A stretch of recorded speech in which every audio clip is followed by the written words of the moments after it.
ఇవాళ ఏం చేసిండు ఎరికేనా?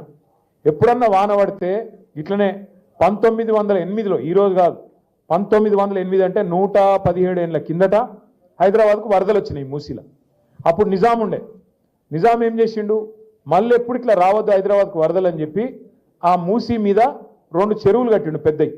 గండిపేట అంటాం చూడు మనం, ఉస్మాన్ సాగర్, హిమాయత్ సాగర్, ఆ 2 చెరువులు కట్టిండు.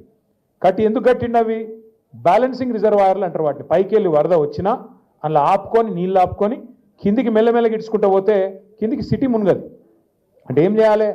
వాతావరణ శాఖ కూడా చెప్తాడు, వచ్చే వారం పెద్ద వర్షం, రేపు ఎల్లుండి పెద్ద వర్షం పడేటట్టు ఉంది అని చెప్తారు. చెప్తే ఏం చేయాలి గవర్నమెంట్? ముందు ఆ చెరువు మొత్తం ఖాళీ చేయాలి, సగం అన్న ఖాళీ చేయాలి.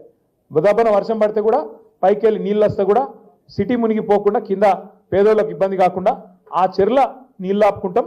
ఒక్కొక్క గేట్ ఎత్తి కిందికి మెల్లమెల్లగా ఎత్తిమినాన్గా కిందికి నీళ్ళు ఇడిచిపెడతాం. ఎవడైనా చేసేది కదే. అది అయినా ప్రభుత్వాలు కూడా అధికారులు చేయాలి. కానీ రేవంత్ రెడ్డి ఎంత కిరాతకుడు అంటే, నిన్న కావాలని తెలుసు ఆయనకు, నిన్న క్లౌడ్ బర్స్ట్ ఉంది, వర్షం పడుతుందని వాతావరణ శాఖ చెప్పింది.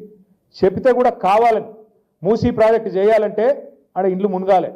నేను అనుకున్నట్టు మూసీలో 1,50,000 కోట్లు కొల్లగొట్టాలంటే వీళ్ళని ముంచాలని చెప్పి చెరువు ఖాళీ చేయకుండా కావాలని అట్లనే నింపిపెట్టి ఇవాళ ఎగ్దం ఒకటేసారి 15 గేట్లు ఎత్తిండ్రు.